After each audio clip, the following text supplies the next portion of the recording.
Good afternoon and welcome to the Tuesday, October 12th, 2010 Informational. We'll call the meeting to order. We'll start with our City Council staff report with Deborah A. Owen, City Clerk, Chief of Council Operations. Good afternoon, Sioux Falls City Council.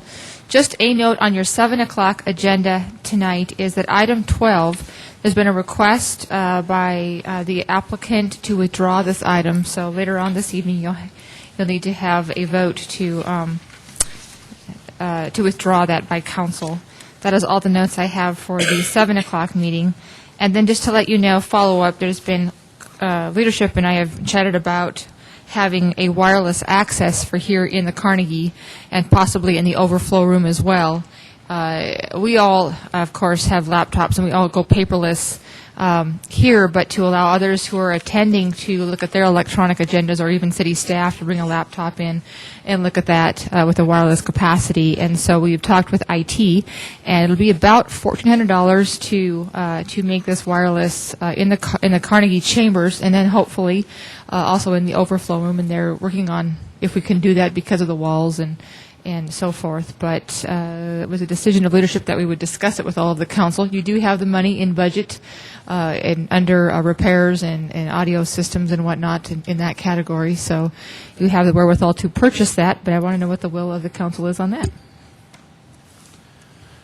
Any discussions about Councilor Brown? I think it's a great idea. We have a lot of audience members that would be bringing computers in, and they could follow the agenda more closely that way. Councilor Erpenbach. Well, and I was the one that kind of brought it up earlier, was that the school board is already completely paperless, and if a reporter or the public or whoever walks into their chambers, they can just hook into anything, see whatever's being discussed right online, and so I just think it makes sense for us to do it. I'd like to see us move ahead with it. Any other comments or thoughts? Any strong objections, maybe? Anybody? Councilor Anderson is going to be a little late, but not hearing any, I would suspect that we should move forward. Sounds great. Okay. I have just one more. The South Dakota Municipal League Conference was in Rapid City this past week. They had great weather, and as many of you know, Sioux Falls will be hosting it next year in 2011. There was some great meetings, classes on economic development, and Malcolm Chapman spoke on leadership. Even our own Dennis Olson out of Brandon was given the Excellence in Government Award for the state, which is really wonderful for him to receive that. He's an incredibly nice guy and has been very helpful to everybody in municipal government. I know those others attended, so if you have any other comments, but just wanted to share that. Thank you. Councilor Brown. I just want to publicly thank Mayor Huther for being there. It means a lot to other communities to see our leadership at these events, so thank you for being there. I appreciate it.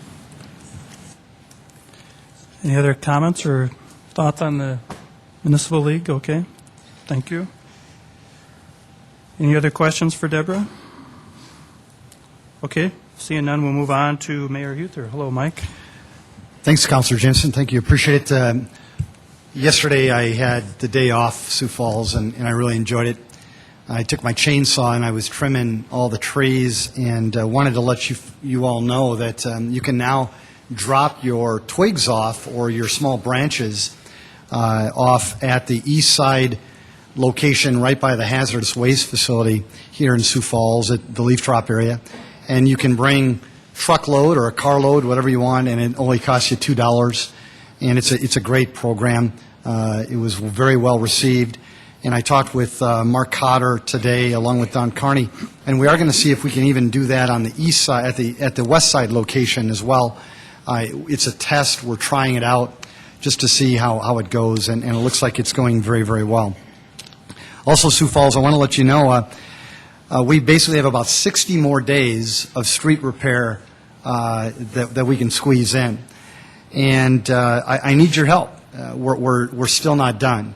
If you could call in any potholes that you see over the next 60 days, we'll get them repaired within 24 hours if we can. That number again is 367-8002, 367-8002. Call them in. Let's get them repaired before the winter hits and make these roads even smoother. Wanted to kind of give you a little success story, and it's not done yet, but Rice Street, one of the worst roads that we have in our city, We did some temporary repair work on it. I drove that a couple of times over the weekend, and it's not perfect, but it's in much, much better shape than in what it was. So, again, more road repair to come, Sioux Falls. Hang in there, but it's all going to be worth it at the end. I am going to mention one last thing about the Municipal League that was held in Rapid City. Sioux Falls, I don't know if you know, but one of your city councilors, Councilor Vernon Brown, was in charge of the Municipal League for not only our city, but for our entire state. He doesn't get paid a dime for it. He leads the Municipal League. He leads not only Sioux Falls, but all these other communities that are looking for leadership, and he did a tremendous job over the last year. He should be recognized for it. He is well respected across the state for the things that he's been able to accomplish, not only in Sioux Falls, but all over the place, and I really appreciate that. He also was kind enough to wear a funny costume in the spirit of being a good teammate. And he'll do anything to move this state forward and to move this city forward, and I commend him for that. Today there was an article in the Sioux Falls Argus-Leader about how diverse our community is becoming. It's real, Sioux Falls, and it's not turning back. It's not. We can embrace that diversity, and I believe that we should embrace that diversity. I want to let you know that with the help of Gary Caldwell and his team, we actually had a meeting with, what we tried to do is identify a leader or leaders from every representative diverse community in Sioux Falls, and we had them all come over to City Hall. It was an overwhelming experience. I don't know how many people we had there, 80, 90 people, but it's the first of more to come in terms of helping these leaders of these diverse communities come together to help us improve this city. They want to be a part of the city. They want to strengthen it. They want to make it even better, and we want to help these leaders and these new people to our community become good neighbors and strengthen it, and they will do that. You'll be hearing more about this in months and years to come. And then we're also going to do something similar with the religious leaders in our community. We're going to set up a meeting as well to have people, regardless of their faith, come in the spirit of strengthening this community and make it even better. And so I'm excited to tell you about that. Sioux Falls, I do have some bad news. No matter how hard we try, snow is coming. It is. Snow is going to come. We actually had snow a year ago at this time. And yesterday we had, 85 degrees. But we are going to have snow coming up. Your city is ready, Sioux Falls. They are, whether it be the machinery that we need, the resources that we need, yes, the salt that we need, we will be ready. Our crews will be there for you. And then I did want to mention one last thing. Forward Sioux Falls is something that has helped lead this city for years and years. And they just finished one of the critical stages of its development for the next Forward Sioux Falls. The review is complete. It came back very, very positive. They gave high marks of the Sioux Falls Chamber of Commerce, the Sioux Falls Development, your City of Sioux Falls, and yes, the leaders that encompass it. And they're ready. They're going to take on a strong fundraising effort to try to raise well over $10 million. Almost over $11 million. And again, it's not going to be easy, but they feel very, very strongly that they'll be able to accomplish that, and it'll help us lead the city for years to come. Councilor Jamison, thanks for the opportunity. Thank you. Any questions for the mayor? If I could add maybe on the conversation of the potholes, Mark, have you got a second? Could I ask you a couple of questions?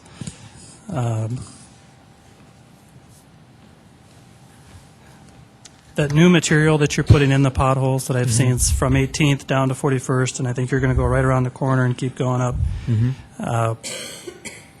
That seems to be working very good. Is that what you're finding out? And is it a lot more expensive? Is it similar? What are you finding out?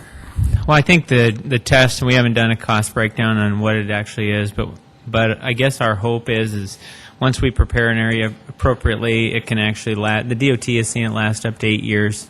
So our goal is, certainly, we had more modest goals, 3 to 5 years, and then we'll bring a joint repair project behind that.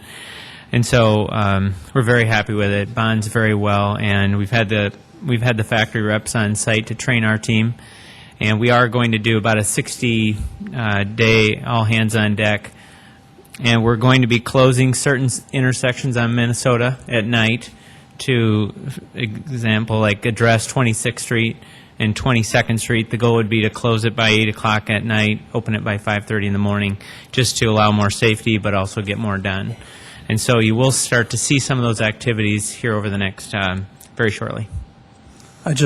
From what I've seen, that stuff seems to be holding up well, and Southwest District could use a little bit of that. And there's some, I'll maybe share that with you, but the other is on Russell in Minnesota where you've done the overlay. Mm-hmm.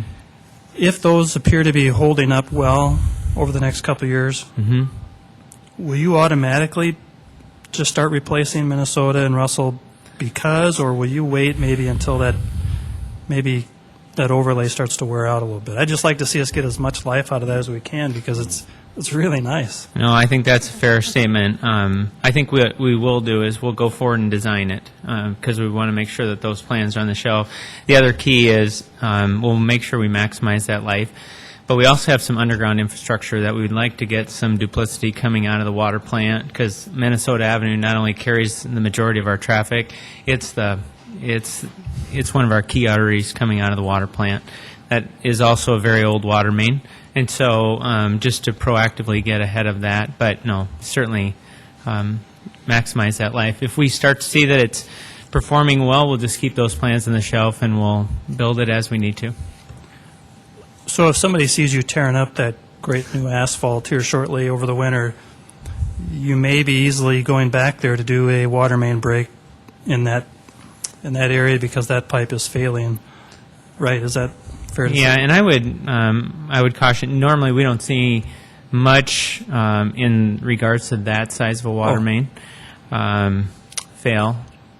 From that standpoint, though, it'd normally be smaller ones, but. It almost is predicted as soon as we resurface a street, somebody will dig in a service in a street. So whether it's Minnesota Avenue or the street in front of your house, as soon as we resurface it, that's normally the time a building permit gets pulled and a new service gets dug in. So I'm confident there'll be a utility excavation in Minnesota Avenue in the next 12 months. Okay, and then I just noticed when I was driving down Minnesota, there were some of the manhole covers seem to be a little lower. Is there any way we could just cover them, or do they need to be accessible? No, we measured them all last week, and they do have to meet spec, which is within a half an inch of the finished surface. There's over 130 manhole castings on the project. There's a series of them that are out of spec, and we've on Friday we sent a list to the contractor. They would have received it today.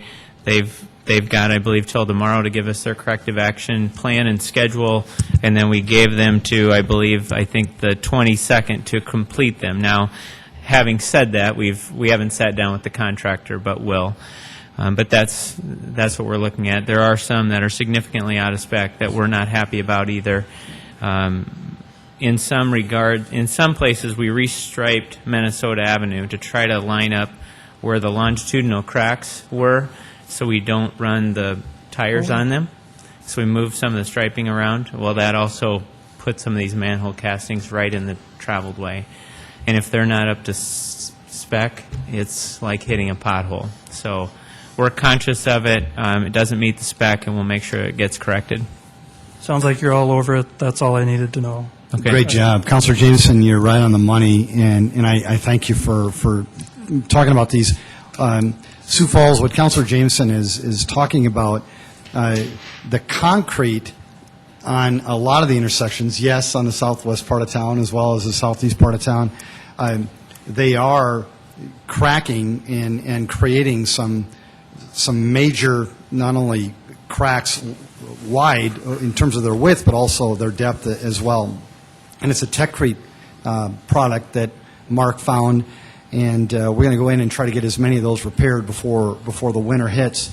It just happens to be some of the most heavily traveled areas of town. And then, Councilor Jameson, you're right. Mark and I had a conversation about Minnesota Avenue last week, and it was an interesting one to say the least. I mean, here we spent $1 million on Minnesota Avenue.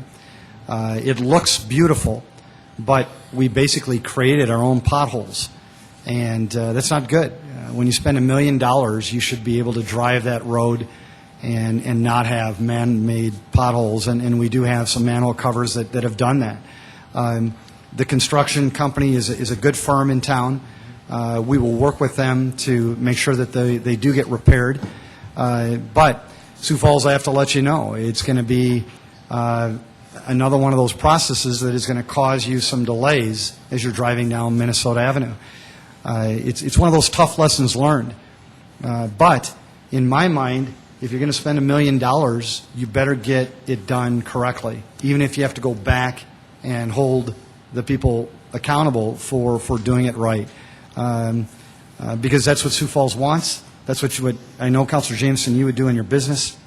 That's what Bob Litz would do with his family, and we should be doing the same thing with our city. Councilor Litz. Thank you, Mr. Chair. I did have conversations today with that contractor, and he's very much aware of that's going on and is very anxious to correct that situation. Yeah. Councilor Brown. Mark, remind me where we're at in conversations with the state, because we took over the maintenance of Minnesota and other roads in the city from the state in exchange for South Dakota Highway 100, which, in my opinion, the state is not living up to its agreement. What are we doing about that? Well, your question's really timely. Right now, we're in the midst of updating the long-range transportation plan, and some of those time frame commitments are being. The proposal is to change them fairly significantly, and Who we've wants raised to change objection them? to that. The state wants to change them. Yes. Put them farther out. That's right, based on revenue shortages that they have. One of the things that we are doing, we're trying to work with them in a reasonable fashion to line up our traffic needs with what some of their constraints are. But we also know that there's many people in the public, whether you're a traveling citizen or you're a developer that's next to one of these major corridors that's been counting on these roads to be extended, expanded. And so we really stress that we have to go back to the public with this revised plan. Those meetings are expected to happen in October. I don't have them off the top of my head, but I would encourage citizens and city council members to come to those public meetings, because those time frames are critical. The city of Sioux Falls is growing. Every time we add a house, we add more traffic trips, and those timing of those roads, we would prefer to be in advance of those traffic trips as opposed to behind. And so we are trying to approach them with a reasonable fashion, but we are concerned about the time frames that have been brought forth. Thank you. In close, too, I would just say with the street maintenance program, next year there will be another very significant concrete panel repair programs to really invest into the concrete streets. And so not only this year there will be a very strong push as we've made, but next year we will have some of our key corridors will also get maintained. So more to come. Mr. Chair. Councilor Litz. Thank you, Mr. Chair. Mr. Cotter, it's come to my attention that 85th Street west of Louise, I think it's a rural section to the half. I was taking weeds out of the ditch here by the water retention pond that a contractor that I'm working for has, and kind of redoing the pond, but I noticed that there was a lot of the backfill had eroded down into the ditch, and there was chunks of the 85th Street asphalt that was chunking off and starting to, head down in toward the ditch. And I was wondering if we could possibly have somebody go out there and look and see if the backfill is warranted. And I don't know what the time frame is for turning that into a 4-lane. I think it's a little bit farther down the road, but that would, I think, some backfill would definitely help that situation stay a viable road longer. Is it immediately west of 85th and Louise? Immediately west to the half. We'll have someone look at it tomorrow. Thank you, sir. Okay. Okay, thank you, Mark. All right, we'll move on to our reports. Audit Committee, Rich Oaksel has a presentation he's doing later, but really no report for the Audit Committee at this time. Fiscal Committee? No report. Land Use Committee? No report, Mr. Chair. Public Services Committee? We'll be meeting immediately after this meeting today. On the agenda is an affordable housing update, and we are still looking at ethics codes. Okay, any questions for Councilor Anderson? Okay, none, thank you. City Council open discussion. Any items anybody has? Oh, Councilor Intiman. Thank you. I just had received a notice today from the CVB, and I thought it was very interesting about year-to-date numbers through September for the visitor business here in Sioux Falls. I just want to give a brief update on that. Year-to-date through September 30th, we've had 152,000 visitors down at the Visitor Center down at Falls Park, and that's 15,000 people ahead of last year during the same time period. So I think it's really significant. And in their guest book that they have down there, it showed for 2010 the visitors so far, we've had people from all 50 states and 56 foreign countries. So the visitor numbers coming into Sioux Falls are significant. And I think from the sales tax report that we had from Director Rowenhorst, I think we're at about a 3.1% increase, I believe it was, year-to-date numbers, which is very positive for us, too. So hopefully we're seeing a little bit of an uptick here. Councilor Erpenbach. Thanks. That's great news, isn't it, Jim? Thanks for sharing that. I have something, too, for the people in the Central District and the Northwest and Northeast districts. There's a seminar October 22nd and 23rd. It's called Growing Community in Diverse Neighborhoods. It's being funded through a grant that was earned by the Sioux Falls Area Community Foundation. You can sign up, register for this free seminar. It's online at siouxfalls.org, and you can find the link for that. Again, it's Friday evening from 4 to 8, and then Saturday all day, October 23rd. It will be at the Orpheum Theater, I believe. And again, register online. That's one of those programs that will be helpful to those neighborhoods where, we talked extensively about Whittier Park and the diversity and the issues that sometimes that creates for us, and then how do we move beyond that into positive transformation. And I think this seminar will be key to that. So again, it's Growing Community in Diverse Neighborhoods, October 22nd and 23rd. Any other comments? I have an item I need to cover, if I could. Just want to clear the air a little bit on something that happened last Monday here. I probably need to apologize. I picked the wrong time to discuss an item that I should have done some time ago, and I should have done it at this kind of forum. And that item is that, when we, about a year ago, voted on the task force for the mayor's task force putting the event center out by the arena, and the new funding by the third penny sales tax. I wanted to bring that up at 7 o'clock, and I couldn't get there, and I should have done it here, so I'm doing it now so that it's out there on the table. And I need to apologize because I should have done it sooner, but I waited too long. The point is, when I voted for that task force recommendation, I did it because there were other people in the council that I wanted to be a part of that support. We had the mayor who supported that plan. We had Costello, Knudsen, Benega, Brown, all supported it. I had made it clear some time ago that I thought downtown was probably the best location for that site, but I didn't voice my opinion. I even went to some of the task force meetings, as Kenny pointed out. I didn't say a word. I just didn't. But when those guys left, when Munson, Costello, Benega, and Knudsen left, and you voted me as chair, I decided then that I was going to be just straight up, as it is, how I feel. I guess maybe in fairness, I probably was afraid to stand up back then. And it may appear that I'm standing up and opposing everything the mayor says, and I hope nothing ever becomes personal. If it does, kick me. But that's never my intention. But as far as the council goes, I probably wasn't clear. You probably thought I supported that proposal completely, and I didn't. But I just didn't say anything. So perhaps I was afraid, I don't know, but I'm not afraid anymore. And I'll stand up and say what I think. I'll raise my hand and ask a lot of questions. Maybe some will be stupid, whatever, but I've had several councilmen ask me why I changed my mind so much on this issue.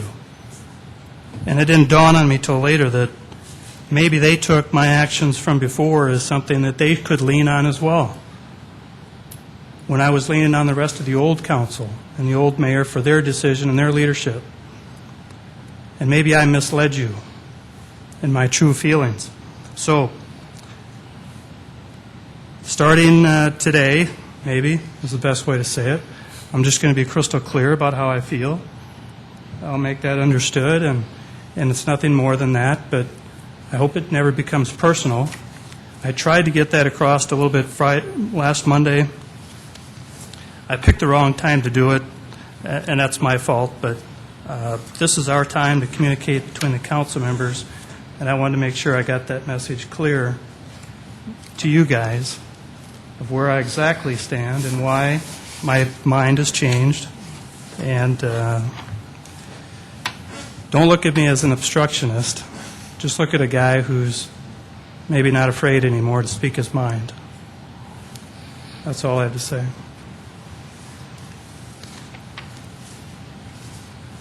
All right, with that nice light note, let's move into our presentations with our in-home daycare with Jill Franken.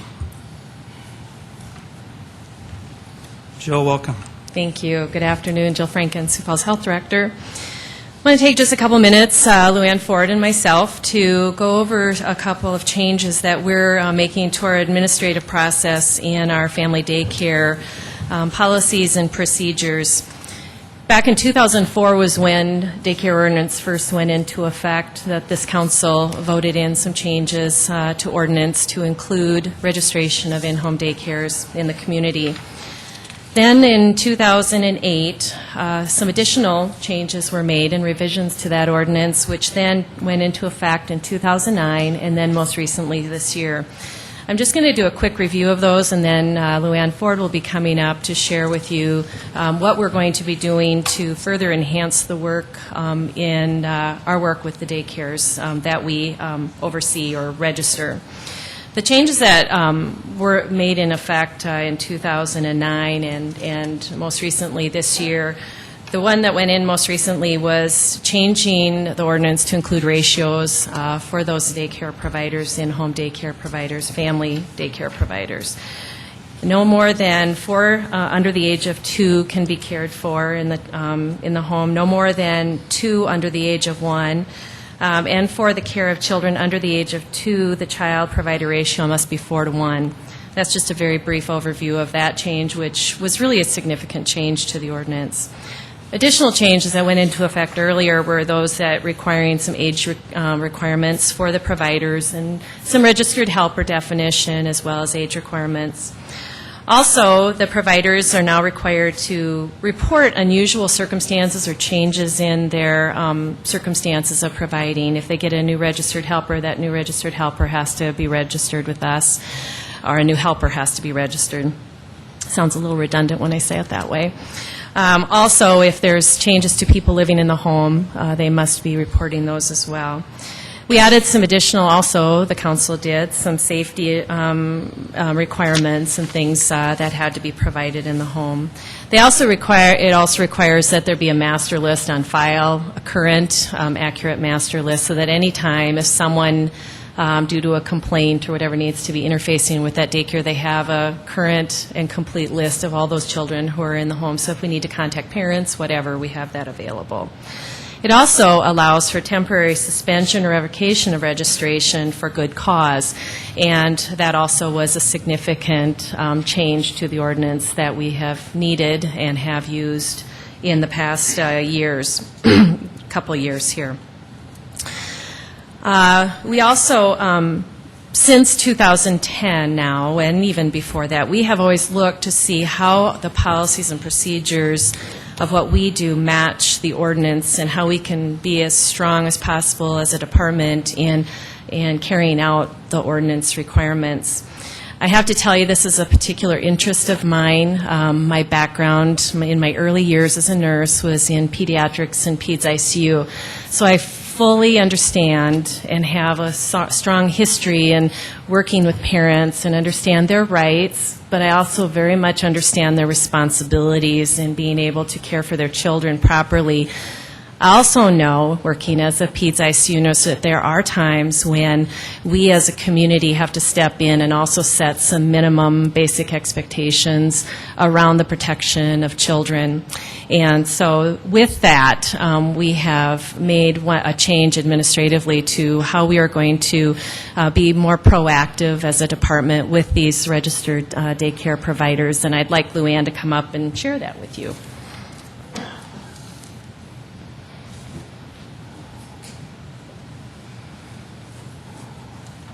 Thank you, Jill. I am Luann Ford, Public Health Manager with the Sioux Falls Health Department. Jill asked me to come to you today and talk to you about plans that we have to start doing some inspection work in the in-home daycare program. The first slide that I have shows the number of daycares that we've had in the past 5 years and the number of complaints that we have had called into our office. Generally through the public, through agencies, other agencies, or parents calling us.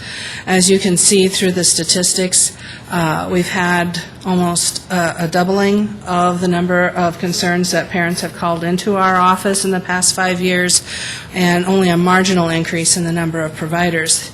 And so we started to ask ourselves, what does this mean? What's the concern out there? And so we started looking at focusing in on what those concerns are around.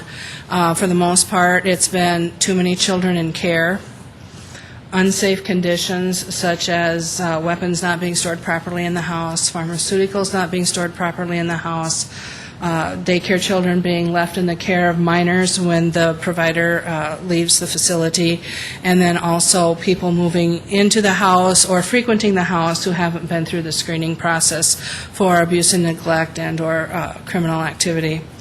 And then also the provider not meeting requirements for registration, meaning that the provider has had a shortcoming either in their educational aspect or in their own screening process. So what are we going to do about that? And so we thought, right now what our process is when someone calls us with a concern, we go out and we investigate that concern. So maybe what we need to do is expand upon that investigation, turn that into an inspection instead of an investigation. So the next slide shows our intention to do inspections of daycares where we receive concerned calls. So instead of just going in and investigating the one thing that someone has called about, we're going to be looking over the whole facility and speaking to the provider about the city's expectations when they are caring for children. And then the other thing that we intend on doing is having some more contact with people who are going into the business when they're starting out. Having a meeting with them at their facility and explaining the expectations that the city has for them when they're caring for children. And then after they start doing that business, about a month or so later, going back in again and making sure, number one, that they understand the expectations and that they're living those expectations out in reality. The reason why we've done this, organized it in this way is because we had two goals. The number one goal was to provide operators with education and clarification on requirements so that when we're going in and speaking to the provider, we're not hearing things like, oh, I didn't realize that was a requirement. We want them to be aware of what the expectation is. And the number two goal, which probably should be number one because it's right there, certainly equal with number one, is providing parents with another avenue to assess their daycare provider. I think we all agree that parents are the number one people that are there. They're there every day, they see what's going on, and they have a responsibility to see what's going on to their daycare. But there's also an expectation that a parent should have that when they're taking their child to a registered daycare in Sioux Falls, that there's a minimum requirement that it's being met. And so we want to provide that inspection process and make it available to parents so that they can have another assessment to examine when they're looking for their daycare provider. Along those same lines, our intention here at the Health Department is to, in a few months from now, come to you with statistics of what we're finding while we're doing these inspections, and asking you for a small ordinance change which would require the daycare providers to post the inspections that we'll be doing. So the next slide is the types of things that we'll be looking for on an inspection. So as you read through the daycare ordinance, you'll find that there's a lot of pretty basic things that are required, and those are the things that we're going to be looking at. Number one, verifying that the people who frequent the home have passed all their screenings, including abuse, neglect, and sex offender registry, and that all providers and helpers have the additional screening that are required and the education that's needed. So it's not just the providers and the helpers, but it's the people who come over and visit. It's the people who come and stay, visit on vacation, or come and stay there for a while as they're in between housing and that sort of thing. Everyone who's going to have access to those children needs to have those screenings.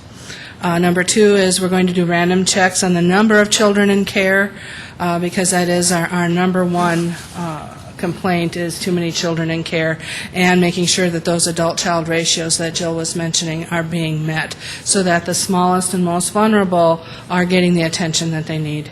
And the number three thing we're going to check is safety items, chemical and pharmaceutical storage, proper storage of sharp objects and weapons, and we're also going to assess the daycare for other hazardous situations. Just too numerous to name, things being stacked in ways that are a danger to kids if they fall. We've had homes where there's been dog manure on the carpet in the house, things like that.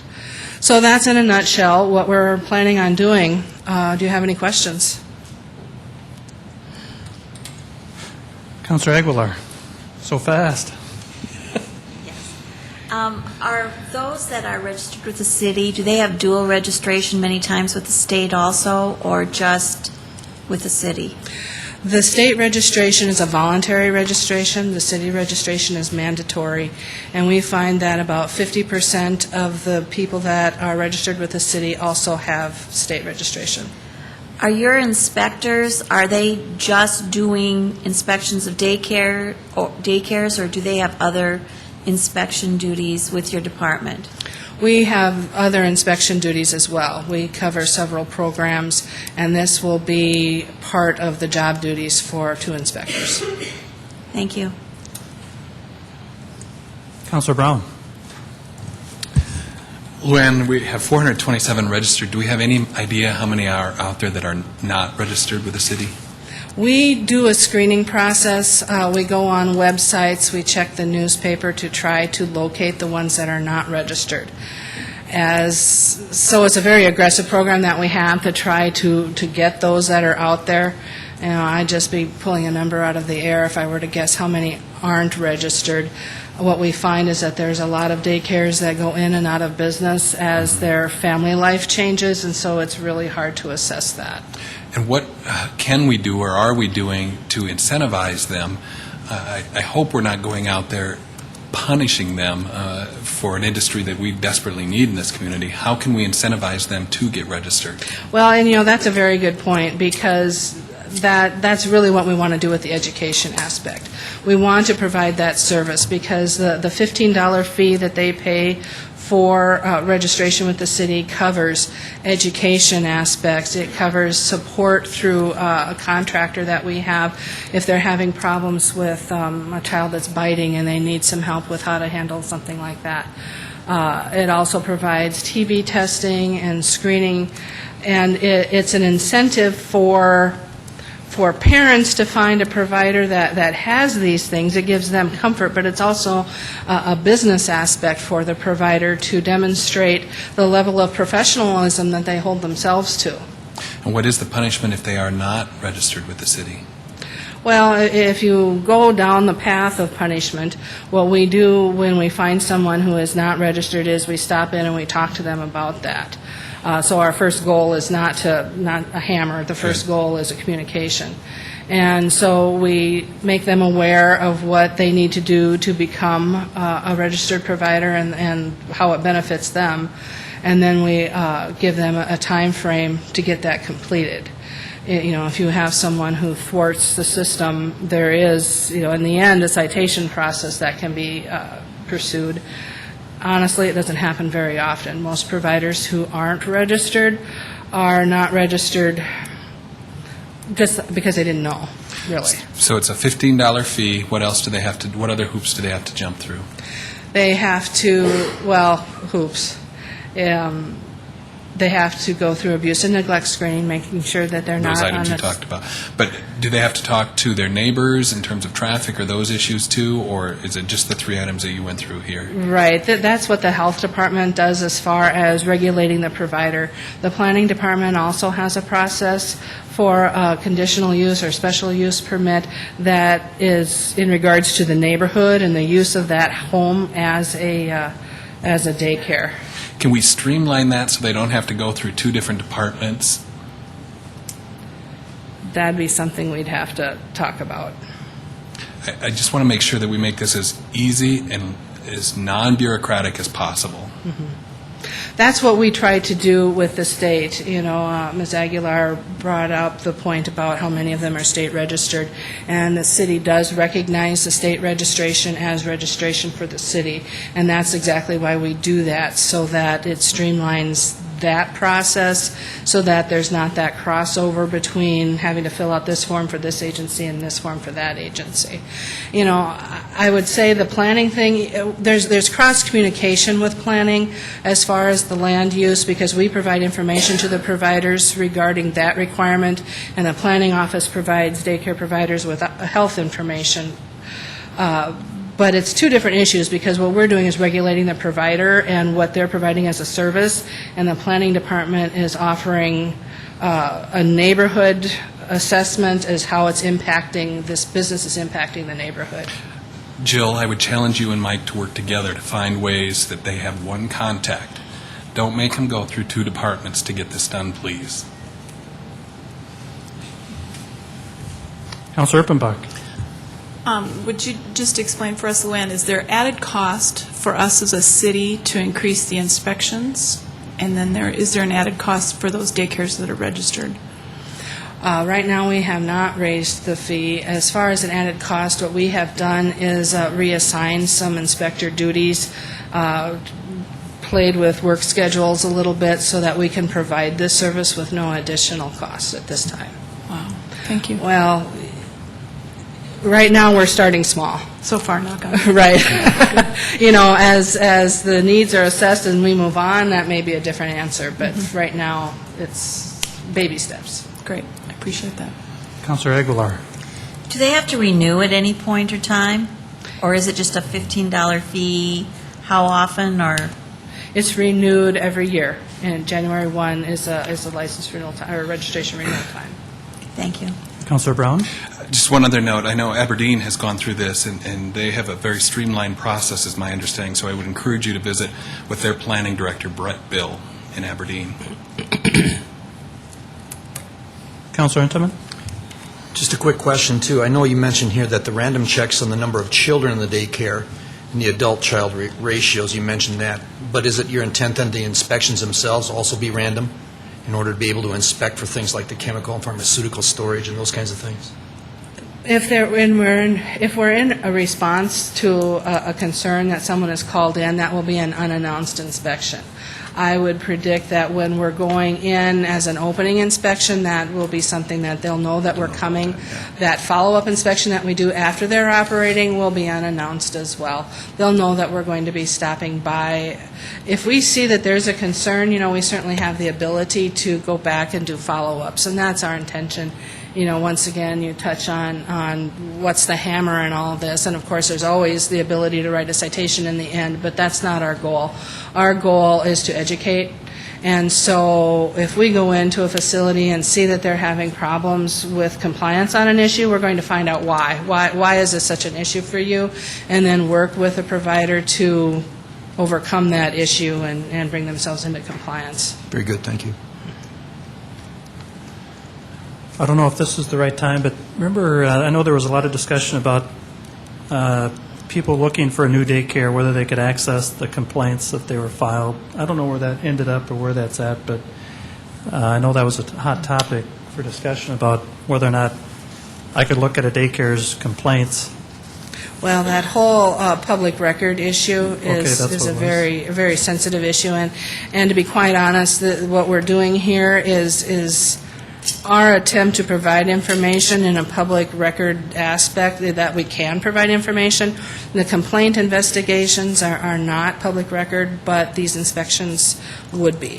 And so we would be able to provide that. That's why we would be asking for an ordinance change in a few months here, requiring those to be posted so that they're more available to parents. Okay. I know you talked about education as part of this, and to me it seems like if I was looking for a daycare provider and to know that a facility had a seal or some kind of certificate from the city that said they were inspected and were licensed, that a homeowner, or a parent should feel better about that. And that's what you're going to try to achieve, is so that people look for that.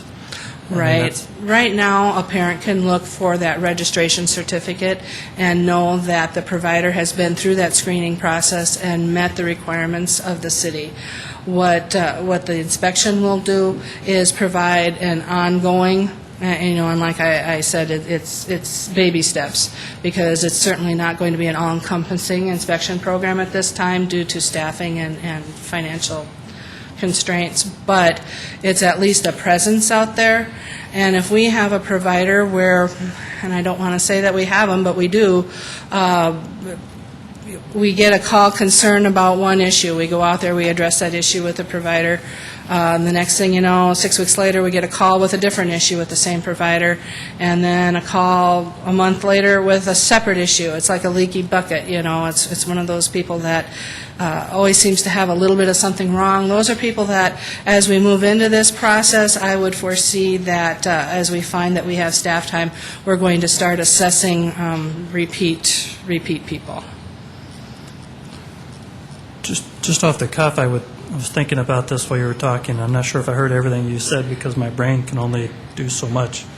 But if I knew as a parent that you had not gone into every home and done an inspection, and you had not certified every person, essentially certified them to be a good daycare provider, if I knew that, that diminishes the value of your license. Somehow or another, you got to get in there, and you either got to say you pass or you fail, and so that when I see that license, that I know that they're a good place. I know you said you don't have the staff or the money to do it, but I'm just seeing further down the road here that staff of 60 people out there, and I don't want to get into that bureaucratic chase of paperwork either, but help me appreciate the value of having the city license to every daycare that asks for one. Well, what we do is an assessment right now. What we do is a registration process. So the provider makes application with us and pays their $15, and then what they have available to them is training, education, CPR, and first aid. They have a screening process for abuse and neglect. They have a screening for sex offenders. They have a screening for a felony check. Then they also have a TB test that's required. And so when you see that certificate on the wall as a parent, and every daycare provider, in-home daycare provider in Sioux Falls should have one of those on the wall, you know that the people that are in that home have been screened. Now, as we look at these complaint numbers, what we're finding is that there's some parents out there who said, all of a sudden there's somebody new in the house, I didn't know who they were before. and all of a sudden they're taking care of my children, and I've never seen them. Okay, well then that's when they call us, and we go out there and find out that somebody's brother has moved in. He just got, for instance, just got out of prison, and he needs a place to stay until he gets a place of his own. Okay, well that's somebody that we would have expected to have a screening process. So what we're hoping to do here is latch on to those people and find out who they are beforehand, before somebody has to call us. Now, is there a limit to what we can do? Absolutely. And would we love to be in every single daycare doing this? Absolutely. But right now, this is where we start. Okay, I like the idea of the screening process. I like that. I was probably overthinking it on the certification of a good daycare or bad. So I think you're right to stay on that track and stay with that information. I like that. Any other questions or comments? Councilor Litz. Thank you, Mr. Chair. Just a comment. You know, I mean, we're doing what we can as a city here for a lot of this, but at some point, Mom has to go and in there, look under the sink or behind the fridge or whatever she's got to do, you know, get that gut level feeling and decide if she's comfortable with this daycare provider. And believe me, when my wife and I had a lot of young people, we were both working, we went through some daycares, and for her to inspect that place, she had to feel very comfortable in doing it. And, you know, so somewhere in there, you know, the city cannot do everything, regardless of how hard we try. There's going to be some incidents, and we as parents have a personal responsibility toward our children to some degree to pick the right place. Okay. All right, Luann, thank you. Jill, thank you. Now we'll move on to our next presentation with the Event Center update by Mayor Mike Uther.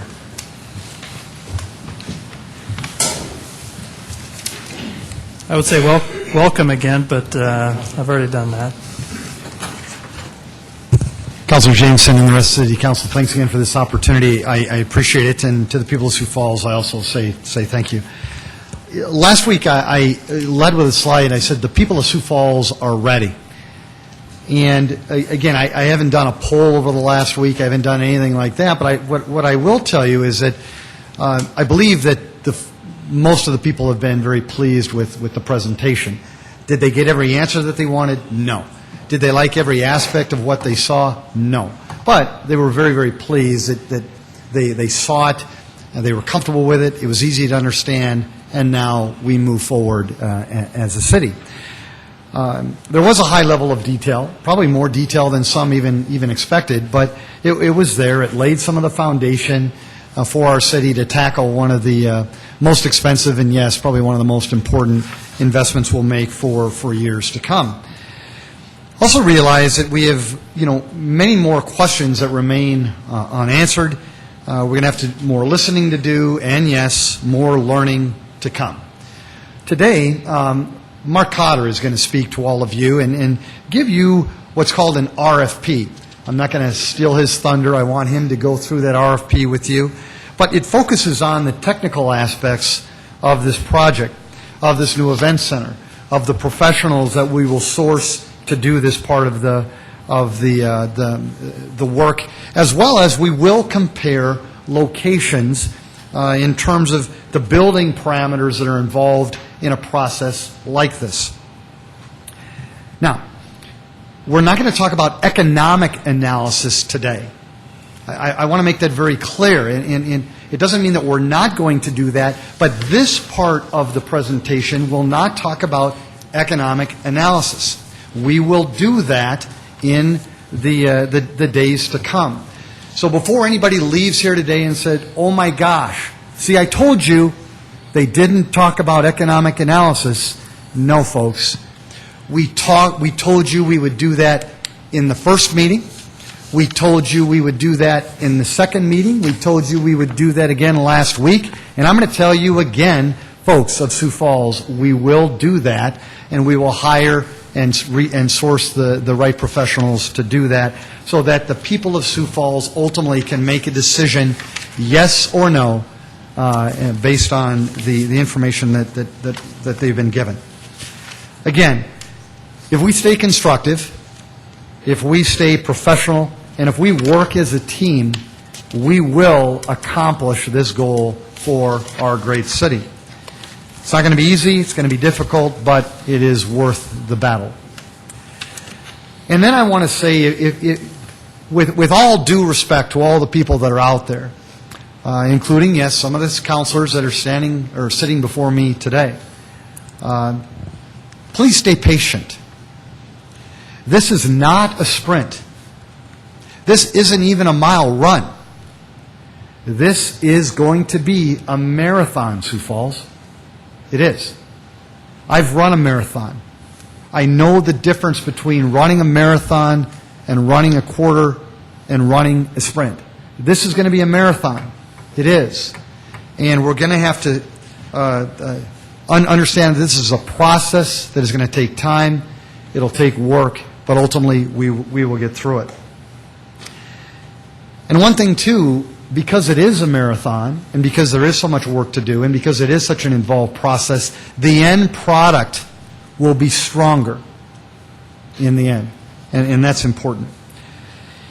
Our next meeting is going to be November 8th, and we're going to give you even more detail then.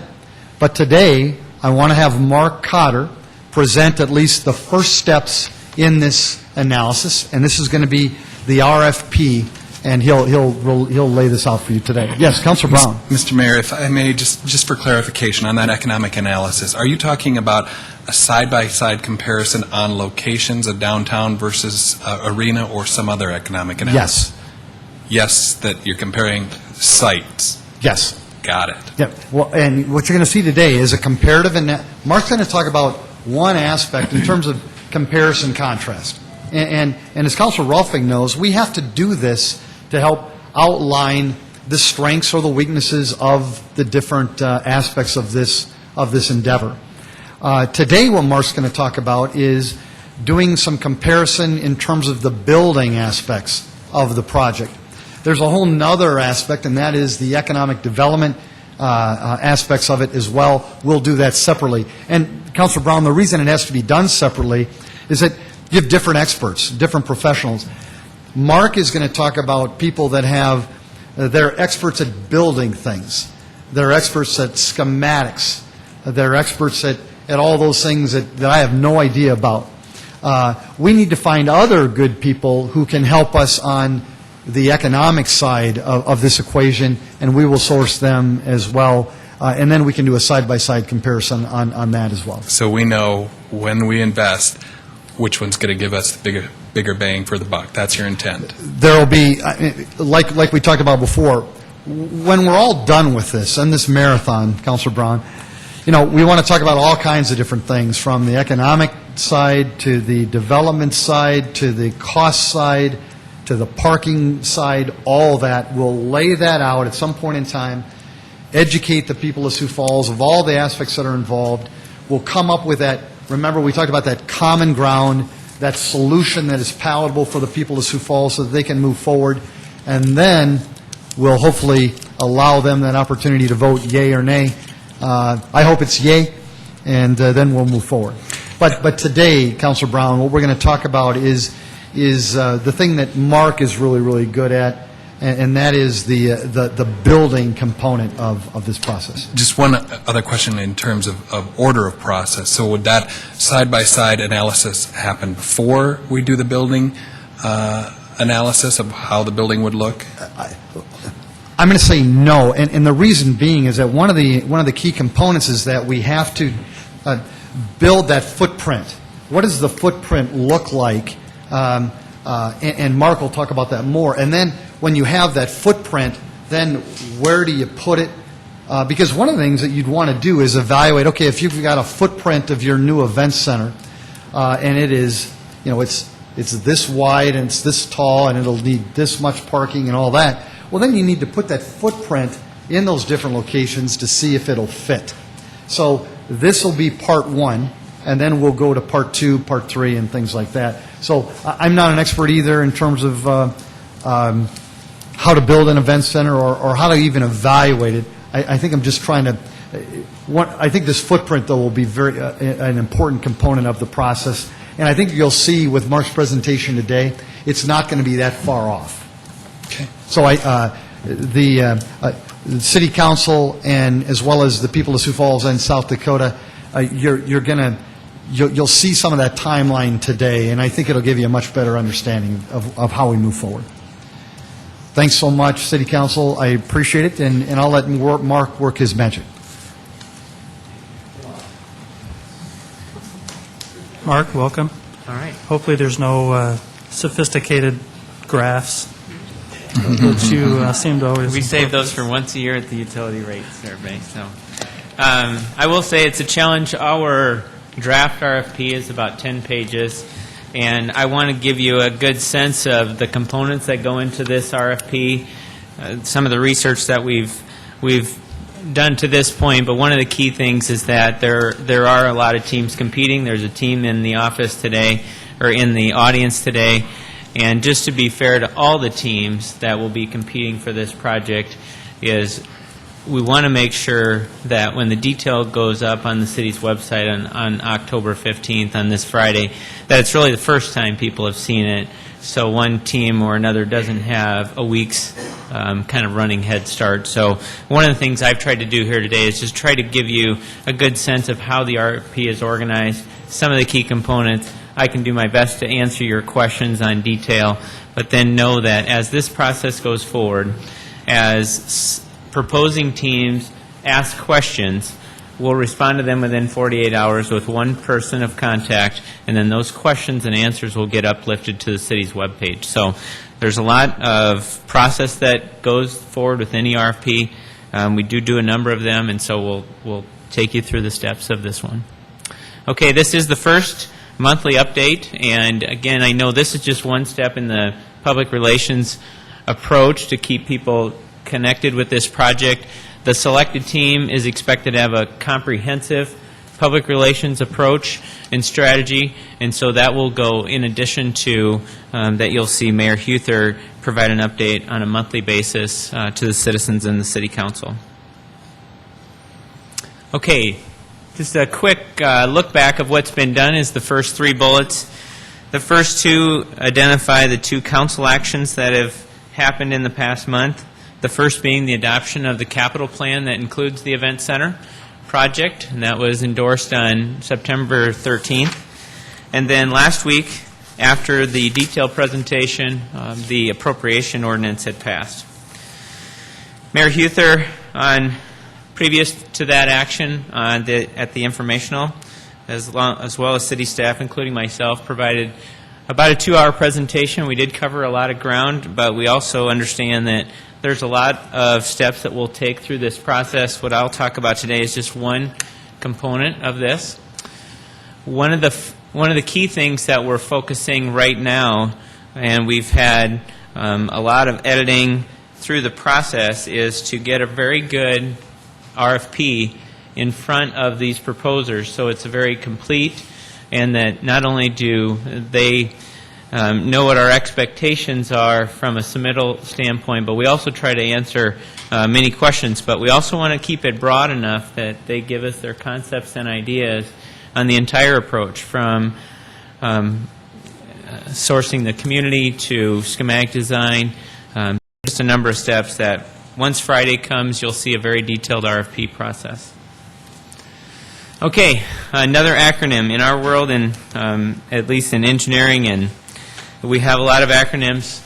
RFP is simply a request for proposal, and again, it's a set of guidelines of what we ask the proposers to consider, and then develop a team, write an approach, tell us what they, tell us if there's anything else we should consider, and then we also put some very clear processes in there of what they have to include in their submissions, how that'll be evaluated, things of that nature. So we use the request for proposals for a number of items. This is to select an architect engineering firm that will assist in determining the most qualified firm to design the event center. We will also, in the coming months, use this process to select the construction manager at risk contract for the event center. Okay, request for proposal. It's essentially segregated into 5 different areas that are above, and I'll take you through them one by one.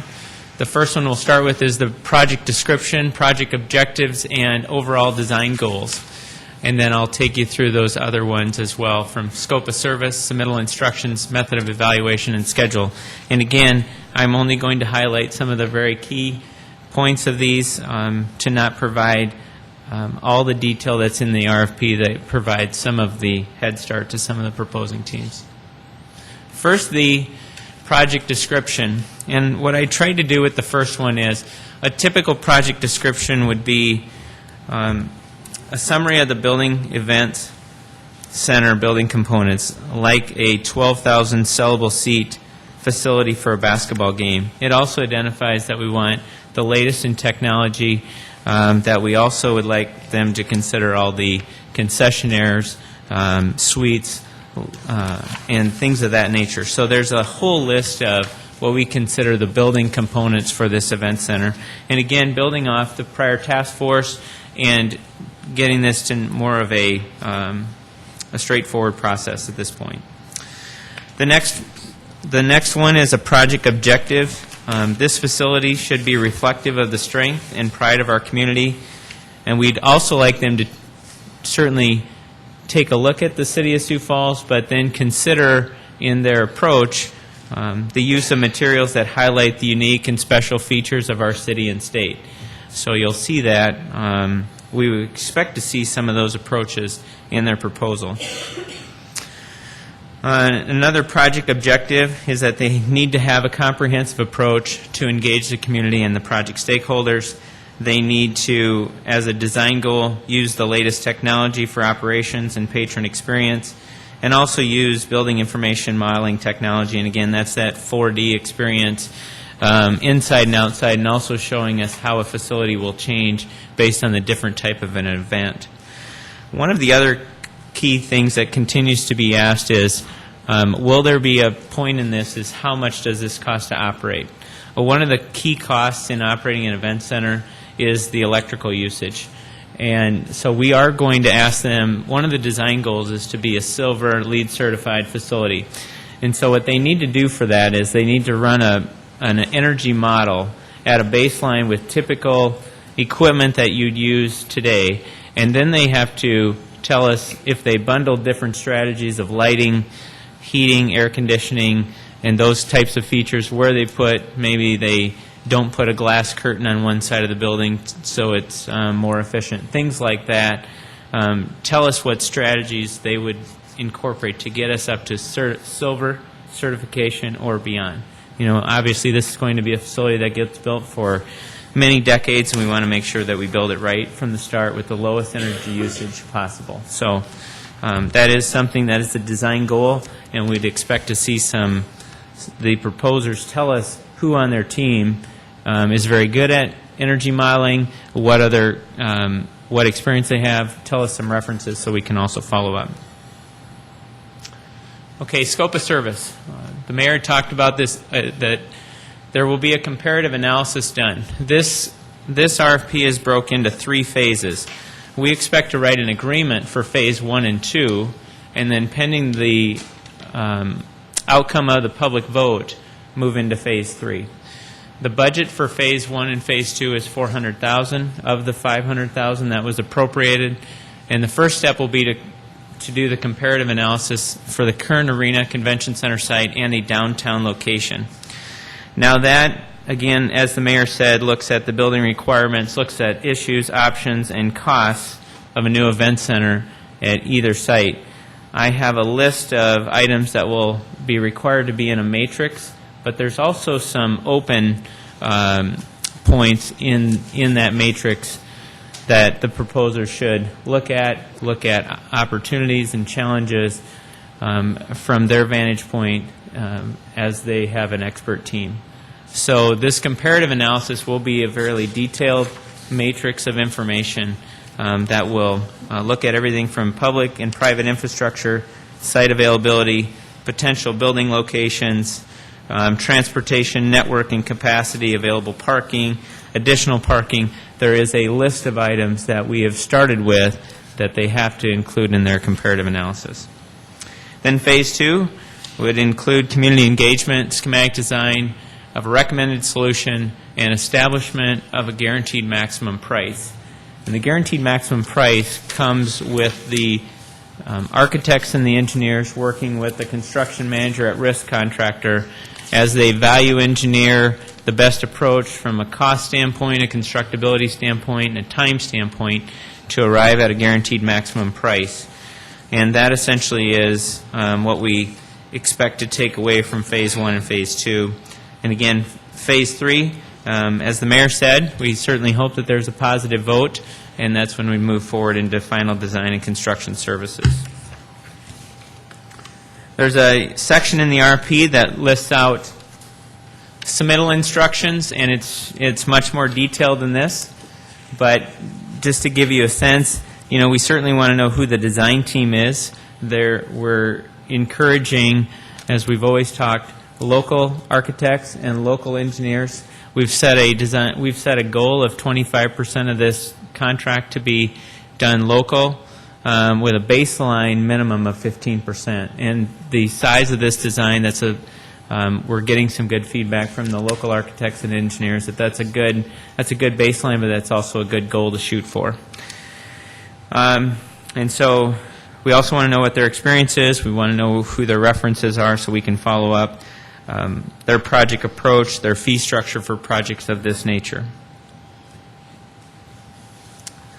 Method of evaluation looks at a number of components, but essentially what we've listed there is some of the key is what is the design team's experience? What is their understanding of the functional and operational aspects of an event center? That is key. One of the components that we source is that we want to make sure that these are teams that include a facility manager that can tell us the do's and don'ts that they've seen across the country with as the architects and engineers leave after the job is complete, somebody has to manage these facilities. And that's why we want a representative from those types of companies on the design team so they can somewhat value engineer over their shoulder as well to tell them what's important to consider and what's not. Qualifications, availability, again, a very comprehensive public relations strategy and local presence. There'll be the highest ranking firms will be shortlisted and requested for interviews, and then we will go through that process. Here's a schedule of the RFP. We expect to post the RFP on this Friday, the 15th. There will be, again, one point of contact for the proposers. Several people have been contacted over the past weeks, but that will change. It's required to change once this gets uplifted to the website. Be one point of contact for people to contact. That person will be Chad Heavey, our city engineer. And again, Chad will vet those questions, answer them, and then post them to the city website. That will be dedicated. There will be a page dedicated for this event center RFP, as well as some of the other information that we believe the proposers will need and request. The deadline for the proposals is on November 12th. They'll be received by 2 p.m. We will expect to shortlist by the 22nd, conduct interviews in early December, select the design team with the goal to have an agreement in place ready to proceed just after the first of the year. All right. So that's an overview of the RFP. Again, it will be available to the public this Friday. Mayor.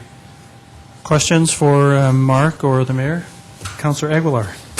Yes, when you talk about the interview process, who's part of the team that does the interview? Right now, we'd expect to follow our procedure that we do, which is by executive order.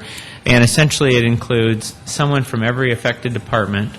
It also has someone from a non-affected department, and then someone from engineering. And so we'll facilitate that evaluation at that point. I will tell you, we're just starting those discussions of what makes up that evaluation team, and I would expect we'll talk more about that and share more on November 12th or 8th.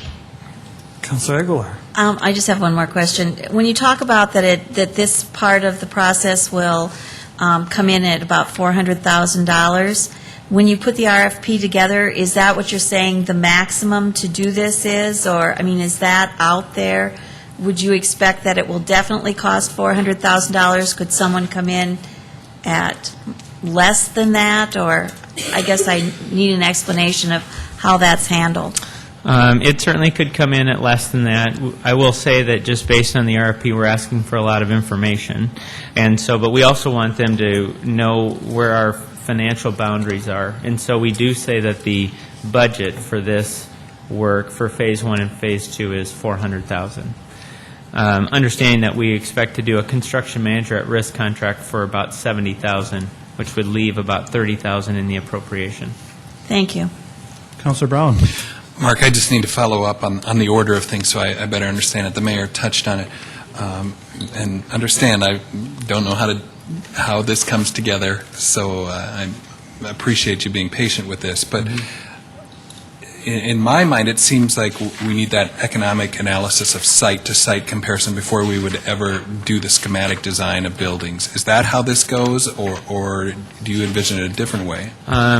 No, I would disagree. I would say that we do need this matrix of information that addresses a number of these factors, but also costs, because anytime you look at the economics of a project and then even go beyond that, some of that foundation information is key.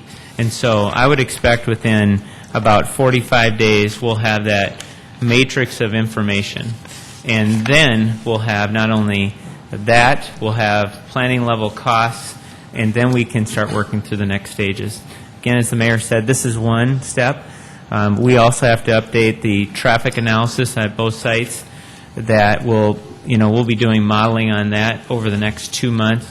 We have to update some of the current available parking that community developments team will be doing, and then eventually get to this information so then we can hand it over to an economic impact study team. Okay, Mr. Engineer, you got to simplify it even more. Okay. Let's use the arena site, for example, and say there's more space to build a facility out there, so you can put a bigger footprint than maybe in a downtown site. That would buy us that economic impact if, for example, the study shows that we'd get more bang for our buck long-term downtown, but it's cheaper to build the facility at the arena site. How are we going to measure that? Again, we'll have to source some experts for that. But I do expect that, I look at it as a scenario that sometimes if you don't know what the project's going to cost at either location, I think it's hard to ask any expert to then take us to the next step. And so I think, baseline, we're going to know all these opportunities and challenges at both sites.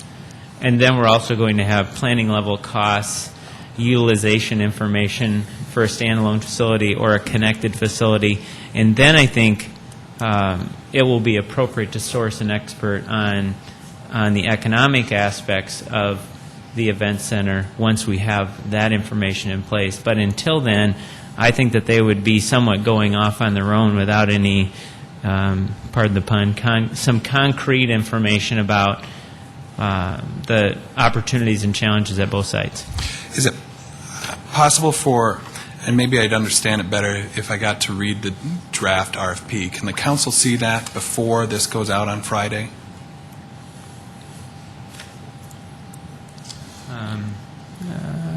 I would certainly expect to. I would just, one of my concerns would be that it just would not get shared beyond with a team, and that's why we're trying to certainly keep that in-house until Friday. It is,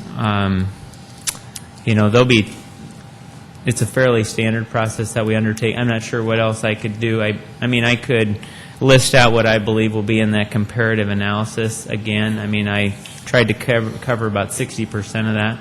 But I think my takeaway is that if we were to ask, initial cost of any facility is a component in those studies, if that's fair. Yeah. And Councilor Brown, you're a business person. We're both SDSU people. In terms of the economics of anything, you have to look at not only the revenue side but also the expense side. And That's at least we'll get part of that equation, the expense side of the equation, not only at the existing site, but also potentially at a downtown site as well. So you'd have that part of the equation, and then you'd also have the revenue side of the equation. And then that expert that deals with economics, they could then take both of those and develop a scenario that makes the most sense for the people of Sioux Falls. And I think, too, I think there is some confusion, and I might as well address this now a bit. I think we're saying economic development, and again, I don't want to speak for some of the city councilors who have been proposing this or not, but I think there's a couple of things in terms of development. There's economic development, that aspect of it, and then there's commercial development, that aspect of it. And I don't think we should confuse the two. And I think there's already some confusion amongst that. I think we should be honest. When we talk about some of the arguments for or against a particular site, in reality, we're talking about the commercial development aspects, not the economic development aspects. And those are the things that I think we need to also kind of come to grips with. Because I've heard it said time and time again, well, there's been no economic development with the current arena at the location. That's this pure fallacy. There's been incredible economic development because of the current arena, the conventions, and the things that we've got there. We know there's been incredible economic development. Now, we can argue all day long about commercial development, but that's a whole other topic, and that's another one of those aspects that we'll bring into the discussion, Councilor Brown and others. We'll bring that in so that then we can evaluate all of it. What's the potential for commercial development? What's the potential for economic development? What are the expenses? And then we'll bring that all together. And also, Councilor Brown, we won't wait until January 2nd? 3rd. We're not going to wait until January 3rd to begin that process. I want to put you at ease there, too. This is something that if I wasn't in Rapid City last week, and already there are some things already going on. We want to source the right people so that we do this right.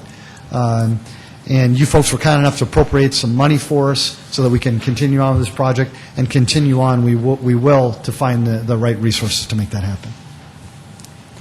Councilor Aguilar? I have a question just as far as procedurally.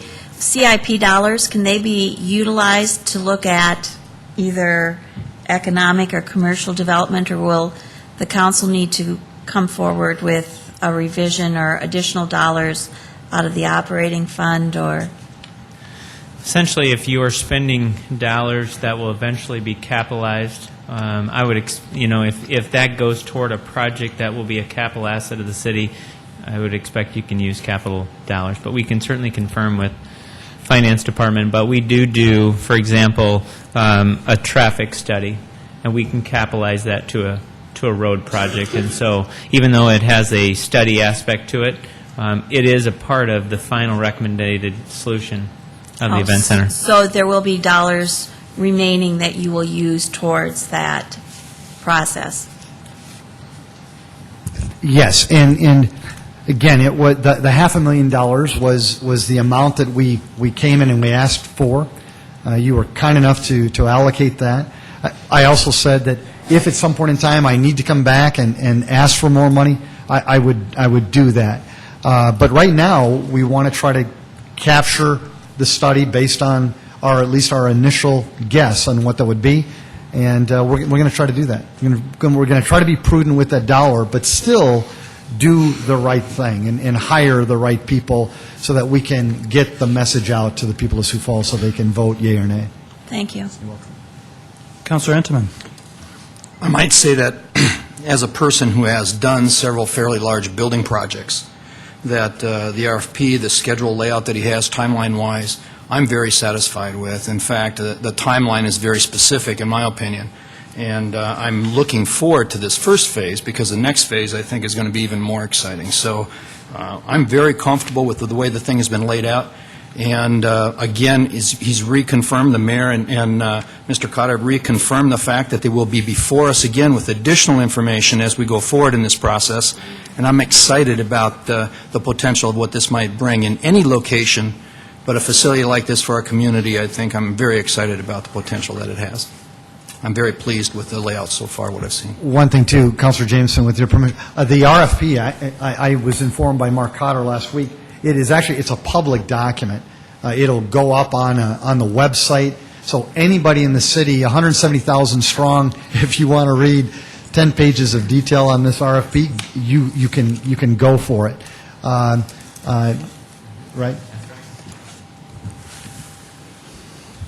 Councilor Erpenbach.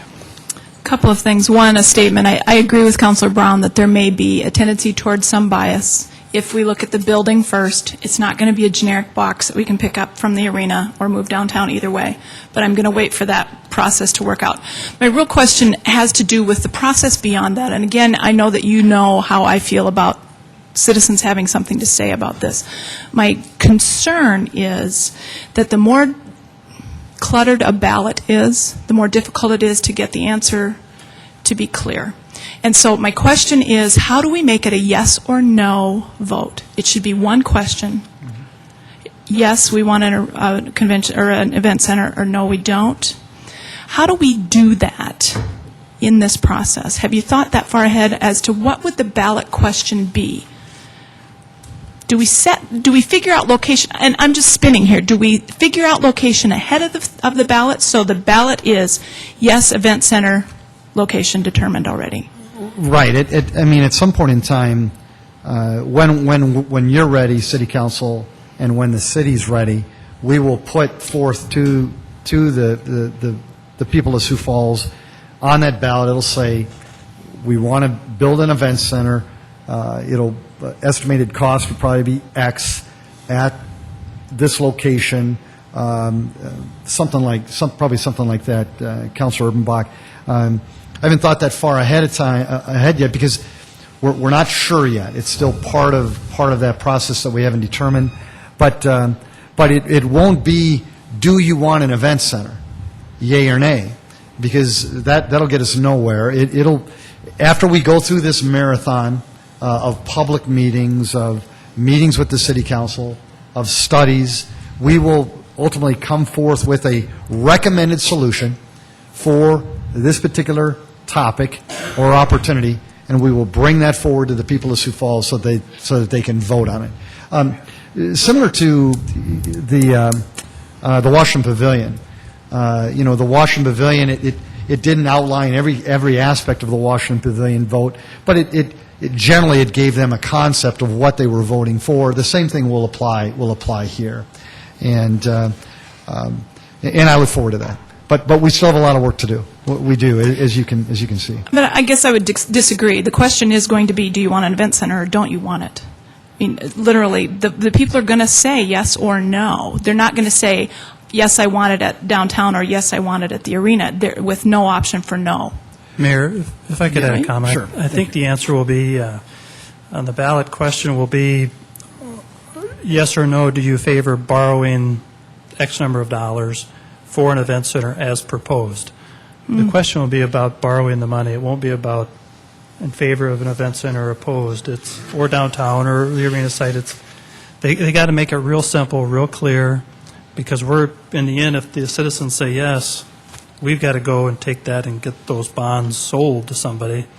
And they look at that, as I've come to understand, they look at those words very carefully on how that was sold to the public and how they voted yes. So I believe that's really how the question will be. Maybe our legal consultant will tell us, but I believe it's really going to be about borrowing money. It's not about the event center, downtown, or arena, or anything.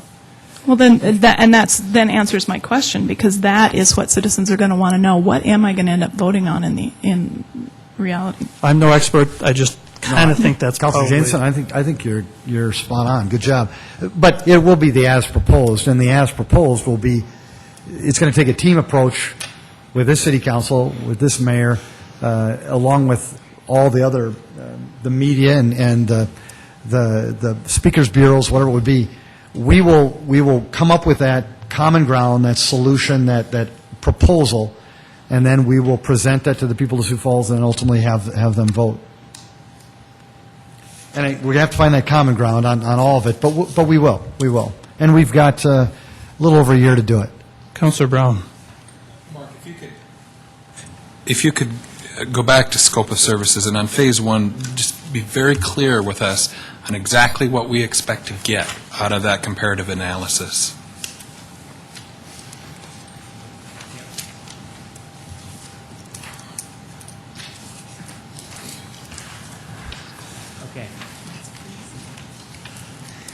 Okay, section, if you're okay with me reading it, just so it's, so I don't miss. Comparative analysis should include the review of the following at both locations: available public infrastructure, water, sanitary sewer, storm drainage, electrical load, street lighting, etc. Available private infrastructure, gas, communications network, etc. Site availability, potential building locations, i.e. building footprint. Identify the necessary property or properties for acquisition, site preparation activities, available parking, available additional parking needs, and potential locations. Transportation network and capacity, utilization, evaluation of a connected facility versus a standalone facility, other opportunities and or challenges for each site, planning level costs for each site. The city staff will provide selected firm information on public infrastructure availability, aerial images, updated traffic and parking analysis, existing soil borings. If additional soil borings are needed, the city will employ a geotechnical testing firm under we have on-call contracts each year for all the capital work, and so we would just direct them to that point. So that, in a sense, is Section 1, Scope of Service. So it's really about the building. It's not about economic impact. Exactly. That's correct, and that's why the mayor started with that, because this is architects and engineers don't do economic impact studies, and that's why that this is one of those key components. It's why the next RFP will be for construction manager at risk, and their role is to work side by side with the architect and engineering firm, value engineer to ultimately select the guaranteed maximum price. There'll be another economics team that we would hire that will actually do what the mayor had said on the economic side. And so all these pieces have to be done by the prescribed experts, and I wouldn't have architects and engineers do some of that work. Does that answer your question? So are we or are we not going to have an economist evaluate where we get the biggest bang for the buck? Yes or no? I thought it was pretty clear to me, Councilor Brown. It might be to you, but I still want that answer, Jim. Just try to, I apologize I have to repeat this, but in the spirit of doing it, we'll do it again. What I talked about today, and I'll say it again, today Mark will lay out the RFP. It focuses on the technical aspects of this new event center, and the professionals that will be sourced to do it will compare locations in terms of the building parameters that are involved. And Councilor Brown, as you know, all those things that he talked about, those were building parameters. They're stuff that economists just don't get that involved in. And then what I did is I went in and I said, we will also provide an economic analysis for the people to see and evaluate, and we will source those experts as well. Councilor Brown, whether they're economists, whether they're business experts, whether they're experts at identifying the proper place for an event center, I don't know, but we will go out and source those people. And then we will. Then I went on, Councilor Brown, and said we will provide those updates as we learn. My thought is that we're probably going to have another RFP to probably go out and just source that as well. But that is a completely separate and distinct part of this evaluation. Thank you. You're welcome. Any other questions? I'll ask a couple if I could. If just in a wrap-up of that conversation, I think what Councilor Brown is hinting at is that there seems to be maybe a perceived glow about the arena site compared to any other site in the city, and you've got to deal with that and sell your site as how you deem fit. But I think that's what the councilor is hinting at, is that you've already got a kind of preconceived outcome that you're planning on it, working towards. And I think what the councilor is really trying to do is build credibility to the outcomes that you find. Because in a lot of our minds, it appears to be a preconceived destination. And I think that's what he's hinting at. Just know that that's, I believe, what... I don't need to hint. Okay. My fear is if we already spend all the money on a building design for the arena site, we're not really looking, we're not comparing whether downtown to the arena, because we'll have spent money by design on the arena site only. And the economic impact study is too late at that point.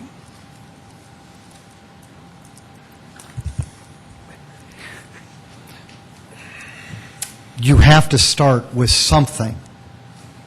You have to lead with an idea. You at least have to have a vision before you can even proceed with the next step. I have been very clear. My recommended site location, as well as the recommended site location of the event center task force before me, was to put it at the current location for a variety of reasons. So I came to the people of Sioux Falls with my recommendation was to move that forward, and that's what I did.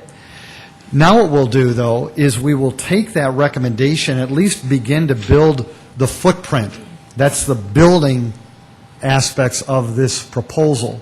So we'll build that footprint. But one of the great things, Councilor Brown, is we'll take that footprint, and it's not going to be, it won't be the finalized footprint, it won't, but it'll be a footprint based on the specs that Mark has outlined in his RFP.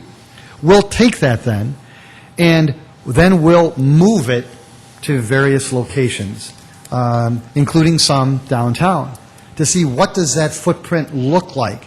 How could we make it work, or not work, but how could we make it work? And so you have to start with something. That's exactly kind of what the last Event Center Task Force tried to do a little bit, but they didn't get far enough because it was still so visionary. Now we want to put some real meat on the bone and then go from there. So we have to start somewhere. And again, this is, as a business person, this is the step that you would normally take to figure out, okay, can you make this work? How much does it cost? Will it fit there? Will it not fit there? What are the issues? What are the opportunities? What are the strengths? What are the weaknesses? And this is what this will do. I know it seems, it is going to be a difficult process, and it's not going to be perfect, but at least we are moving forward. We are moving forward, and we will challenge it along the way. We will. And that's part of the process that I do respect. But we will challenge it along the way. We will listen. We will learn, and we'll keep moving forward. And the great thing, Councilor Brown, is that we're going to have experts that are going to help us along this journey. Because, I'm a banker. You're a communications person for a great communications company. We've got a guy who sells Harley Davidson and does it well. We're not the experts. We've got to find the experts to help us through this journey, and that's what they'll do.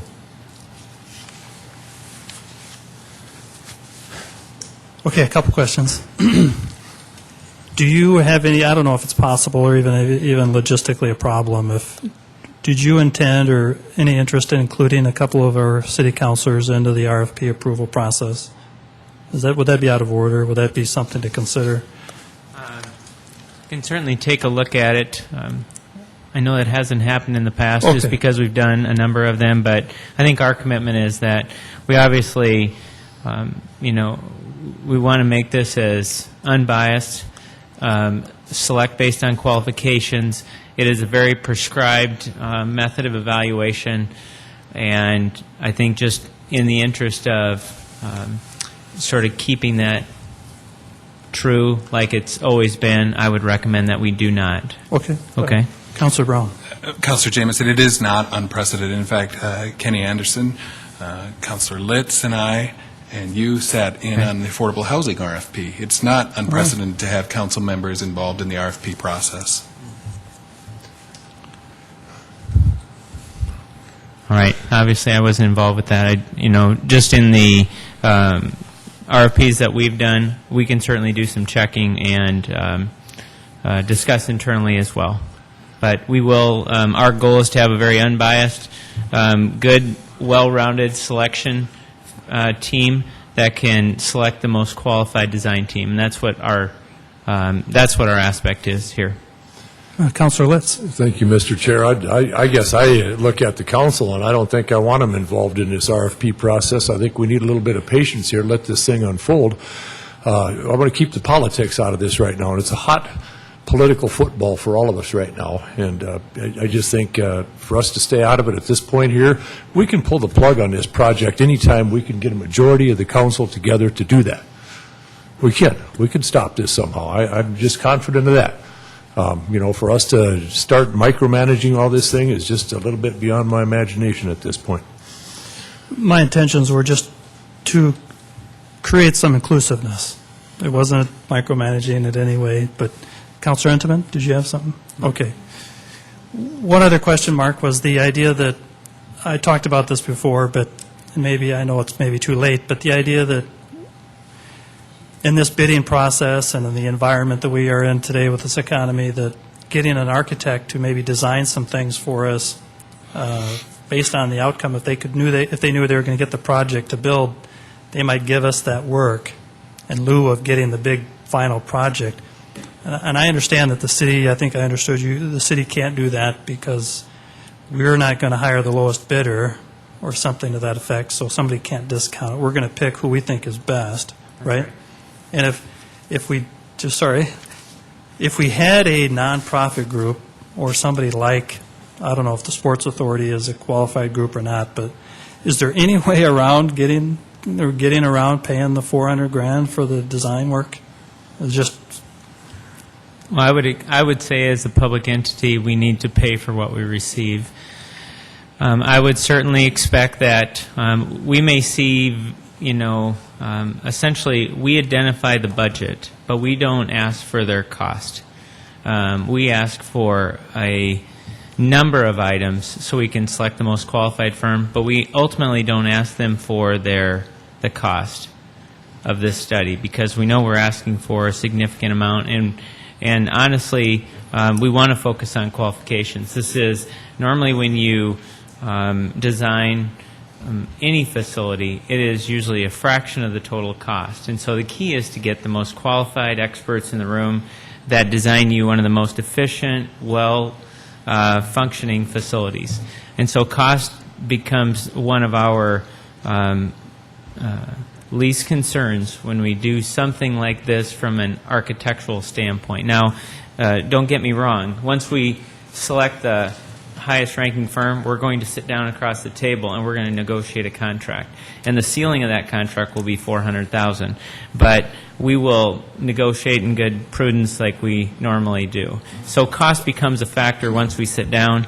There's also language in the RFP that says if we can't reach an agreement with the selected firm, we'll go to the next firm. And so architects and engineers know that very well, and I would expect we'll get some very qualified firms, and cost will become a factor once we make the selection of the most qualified firm. Okay, and just one last question, I'll leave you alone. Once you do the design and you do the architectural engineering work, and you have those set of plans and that 3D imaging and all that cool stuff, do we own that forever? And if we, say, have to sit on this for a year or two and it gets on the shelf and we want to maybe change the way the windows are later, do we have to hire the same architect or do we own those and we could take it to anybody else? We do own those, and Okay. we also have a takeaway in the RFP. Again, it's 10 pages long, but we have those takeaways in the RFP that basically say if we have not had a good relationship with this firm Sure. up to this point, we reserve the right to solicit new RFPs for Phase 3. So, but yes, the City of Sioux Falls will own everything that we buy up to that point. Okay, there's the grilling is over. I think this is what you get when you come to an informational. Thank you very much. Okay, we'll move on to our next item, the CAFR review from internal audit. Mr. Chair? Yes, Councilor Once West. again, I look at our meeting as we're running up, and I think we have a committee meeting after this here, and I don't have the answer, but I think we should maybe just take a cursory look at our timeline here. If we're going to have a committee meeting, do we have time for Rich's report? I was sneaking a look at it, and it's a pretty good report, and there's a lot of good information in here, and I don't want to rush through this report. It's up to you. I would- To that end, I guess. I'll be making a presentation next Monday. I'm just I looking think, for a so. little consensus here. Rich's work here is great, and I was looking through it, and I think we need to spend some serious time on this. I would reserve that to the chair of our next committee meeting to understand how his workload might, we don't want to rush you.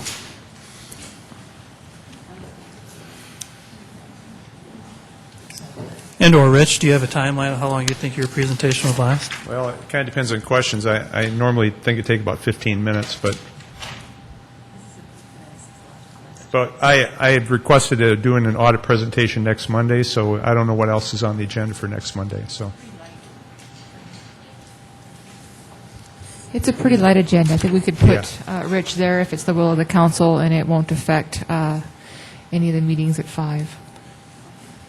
Would that help you, Councilor Anderson? Yes, very much. Okay, well, let's do that We'll just then. do it Rich, if next you're Monday okay. then, because I have 2 other short reports then. Sure. Well, okay. Does that sound good? Thanks, Okay. Rich. All right, seeing no objection, I think we'll do that.